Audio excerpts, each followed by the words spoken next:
Since everybody is starting out playing Master Duels at the same time, everyone is rushing to buy their deck cores. But the main thing that will differentiate one deck from another is the staples that you've invested in. For those new to Yu-Gi-Oh, staples are basically cards that you'll be using in a ton of different decks, since they're just generally useful cards and aren't specific to a particular archetype. Sadly, there's a lot of these staples, and most of them are ultra rares, so you won't really be able to craft them all unless you spend a lot of money. The other problem is that most of them are in the Master Pack, which is just way too big to reliably draw them from. So you're more or less forced to craft them yourself. So, which ones should you craft? Well, first of all, we can't talk about this format without talking about what makes it so different to the TCG. First of all, since the ranked matches are only best of one, there's no side deck, so some staples, which are only really good to side into, are no longer very useful. So really, you'll want cards that are good whether you win or lose the coin flip. The second big difference is Maxx, a card so powerful that it warps the format around it. If you haven't encountered it yet, basically it does this. You can discard it, and then, whenever your opponent special summons during that turn, you get to draw a card. Against a combo deck, they either need to end their turn, or they just let you draw half of your deck. This card has a knock-on effect on the format. First of all, combo decks are worse than in the TCG, while control decks are better since they don't special summon as much. Secondly, it makes other single interruption hand traps, like Ash Blossom or Infinite Impermanence, a lot better, because you might just draw into them with Maxx and then further be able to interrupt your opponent's turn. Ash Blossom just stops your opponent from interacting with their deck, so stuff like searching it or special summoning from it can just be interrupted straight from your hand, while Infinite Impermanence is a monster negate that you can use straight from your hand. And finally, it makes anti-hand trap cards a lot better. Crossout Designator and Called by the Grave are a lot more important for combo decks in this game, just to make sure that you don't lose to Maxx. So my first piece of advice? Well, no matter if you're a combo deck or a control deck, you need a Maxx. I know it's an annoying card, but really, you'll need it if you want your deck to be as best as it can be. Then, if you're a combo player, you'll want Called by the Grave and Crossout Designator, since they can help you negate Maxx, while if you're a control player, just pick up your Ash Blossoms and Infinite Impermanences. Ash Blossom and Infinite Impermanence are also good for any combo deck that has a lot of room to spare. They really help you out if you lose the coin flip and have to go second, but they're still fairly good even if you draw them while going first. So next up, remember how I mentioned that control decks are good in this format? Chances are you've already met a Sky Striker deck that ended with 4 more spells set on the field. Well, as much as I hate to say this, being a control player myself, but Harpy's Feather Duster is just really good in this game. If the control player doesn't have a Solemn Judgment in order to stop it, you might just win the game there and then. Having a card that can just win you certain games is, of course, really good. And it's at 1, so you can probably fit it into your deck and then just win a few extra games thanks to it. Now, notice how I said unless they have Solemn Judgment. Well, that's a pretty good card to pick up for any back row decks. You can pick one up in the special bundle, and then you can craft any extra copies. Not only can it negate summons, but it can also negate spells and traps when they're activated. It does cost half of your life points, but it's still worth it. You can pick one up in the special bundle, and then you can just craft any extra copies you need. That will open up the secret pack that also has Solemn Strike, so it's pretty good value for control decks. Another card that can help against back row removal is Imperial Order. It's only at 1 right now, but if you do draw it, you might just win against any deck that needs its spells to play. At the very least, it can negate a Harpy's Feather Duster, so do consider it if you need your traps. Now let's talk about draw power.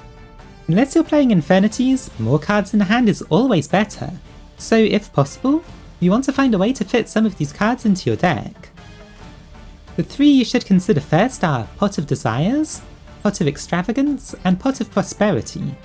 Luckily enough, they're all super rares, so you should be able to pick up a playset fairly easily. If you need your extra deck, but you don't really need anything specific from your main deck, you should play Pot of Desires. This is the one that you'll usually be running in a combo deck, unless it has specific things that you need to summon from it that you only run at 1. That's because it banishes 10 cards from the top of your deck.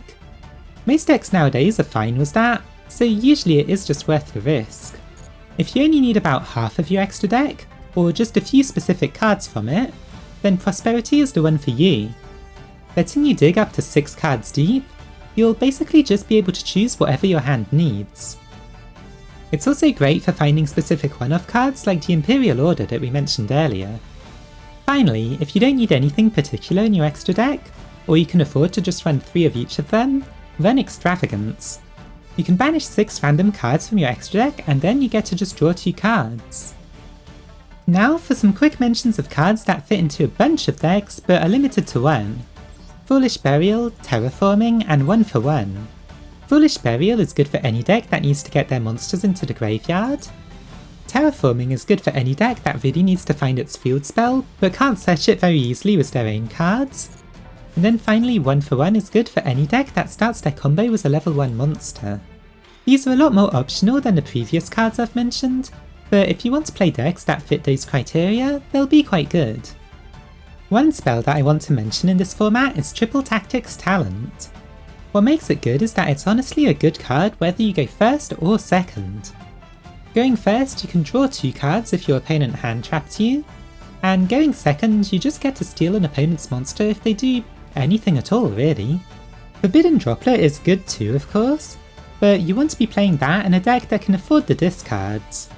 If you can though, it's a really powerful negation spell that really helps you break boards while going second. Now before we move on to the extra deck, here are some options that are a bit more budget. DD Crow and Skullmeister are both hand traps that are super rares, so they're a lot more affordable. They both help you mess with your opponent's graveyard, so they're really good against stuff like Eldritch that really needs it. Forbidden Chalice is a quick play negate that's only a rare, so anyone can craft it fairly easily. Because you can set it and use it during your opponent's turn, or just use it straight from your hand, it's good for when you're going first or second. Torrential Tribute, Compulsory Evacuation Device, and Lost Wind are all fairly good traps that are only rares, so you can use those while you save up for your Solemns and Infinite Impermanence. So now for the extra deck. Often a deck will need you to link away your normal summon in order to get its graveyard effect. For that you have 2 choices, Salamangreat Almirage and Linkuriboh. Linkuriboh works with level 1 monsters, and has the nice bonus of basically being able to stop an attack during your opponent's turn, while Almirage works on monsters that were normal summoned and have 1000 or less attack. If you have a monster that you need in the graveyard and it fits either of those criteria, consider one of these 2 cards. Then for the Link 2s, the most versatile is Nightmare Phoenix. It basically just allows you to destroy any spell or trap, so with the amount of floodgates like Imperial Order going around, you'll probably need this. For combo decks, IP Masquerena fits into a lot of them, since she allows you to perform a Link summon as a quick effect. For Synchro decks, you'll want Crystron Halqifibrax. It basically just lets you summon a tuner from the deck, so it really gets those combos going. Check out some deck lists online before buying either of those though. For Link 3s, Nightmare Unicorn is, once again, probably the most versatile. Instead of removing spells or traps like Phoenix, it removes just about anything by returning it to the deck. It combos especially well with IP Masquerena, letting you summon it and use that effect during your opponent's turn, so consider that combo if your deck allows for it. And then for the Link 4s, you might have already picked up a Borrelsword Dragon from the current selection pack. If you have, that's great because it's a really powerful card, letting you OTK very easily. But if not, you do have another option that a lot of people consider better, which is Access Code Talker. Not only does it let you pick apart your opponent's field by destroying their cards in a way they can't even respond to, but it can easily go up to 5300 attack. If you run Link monsters in your extra deck, you'll probably want this. For a more defensive option, look into Appaloosa, Bow of the Goddess. It gives you monster negates up to the amount of monsters used as a material, so if you make it with 4 monsters, that's 4 entire negates. A lot of combo decks like this card, but control decks are unlikely to ever use it. If you run Xyz monsters, pick up a Zeus. It's an easy way to clear out your opponent's entire board, so it's an incredibly powerful reset button that leaves you as a 3000 attack monster on the field. For Synchros, there's less of a clear-cut answer, but if your deck makes a Link monster that you can then get into the graveyard, and can also make a level 8 Synchro monster. Get yourself a Borreload Savage Dragon. It's an incredibly powerful monster that can get you multiple negates, so it can really win you some games. So those are the staples you should be focusing on, depending on your deck. Of course, this doesn't cover every single card that's good in multiple decks, but these are generally the most useful, in my opinion at least. Having these will let you start to fill out a wide variety of decks with powerful cards, so they're all pretty good investments. If this video helped you out, and you want to see more content like this in the future, don't forget to like this video, and subscribe to the channel. And while you're at it, tell me what kind of Master Duels content you'd like to see in the future, be it more tutorials or anything else really. Thanks for watching!